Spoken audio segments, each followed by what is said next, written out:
It's Friday, February 13th. I'm Will. I'm Rob. And this is Political Lunch.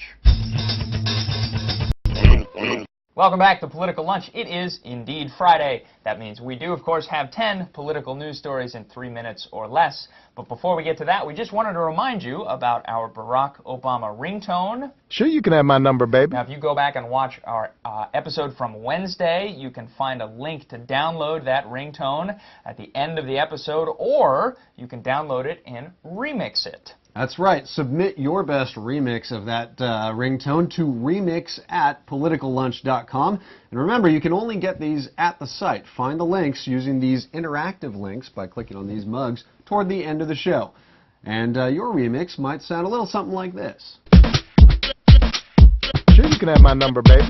Anyway, thanks very much for downloading and being part of this. We're going to start off with the top 10 political news stories of the week in just 3 minutes. Take it away, Will. Number 10, the bombshell yesterday was, of course, Senator Judd Gregg, a Republican from New Hampshire who had been considered by the Obama administration for the post of Commerce Secretary. He's withdrawn his name from consideration, citing irrevocable differences with the Obama administration's policies. Now, Gregg said the depth of those differences only became clear during negotiations over the stimulus package, though some in D.C. are questioning why Gregg, who disagrees with the administration on almost every issue, was even considered in the first place. Number 9, speaking of the Barack Obama cabinet, a new and likely familiar face is being mentioned as a possible head of Health and Human Services. That's right. Howard Dean, who was almost the 2004 Democratic nominee for president and subsequently served as chair of the DNC, is being mentioned for the job that almost went to Tom Daschle,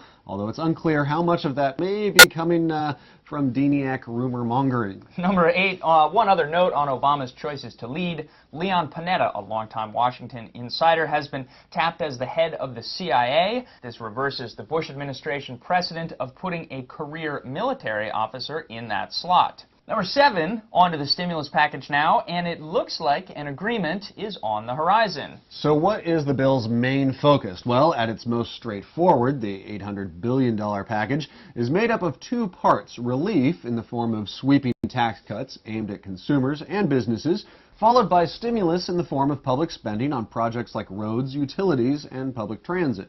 Number 6, so that's the brunt of the bill, but is it really as fat-free as both sides of the aisle seem to have wanted?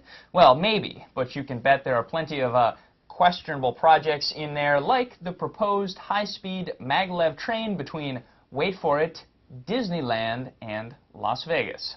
And number 5, so how did the Obama team perform on the stimulus issue? Well, one top staffer is not thrilled. Rahm Emanuel, chief of staff, said the Obama administration lost message control on this critical early test. And number 4, so assuming the bill goes to President Obama for a signature next week, how soon does the money actually start flowing? Well, that's largely up to federal agencies like the Department of Energy's Loan Guarantee Office, which hasn't managed to approve a single project since 2007. Doesn't bode well. Number 3, on to the media. While some in the press are angry about a speech given by David Plouffe at the National Press Club yesterday because he insisted that the event was off the record. Number 2, Secretary of State Clinton begins her first trip abroad today, starting in China, establishing that country and Asia as a whole as a top diplomatic priority for the Obama administration. And finally today, a brand new website from the team that brought you Wonkette.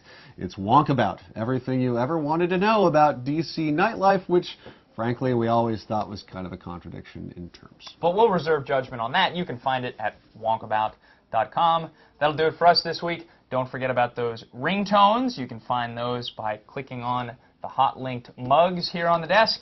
Have a great weekend. We're taking Monday off for the holiday, but we'll see you right back here on Wednesday.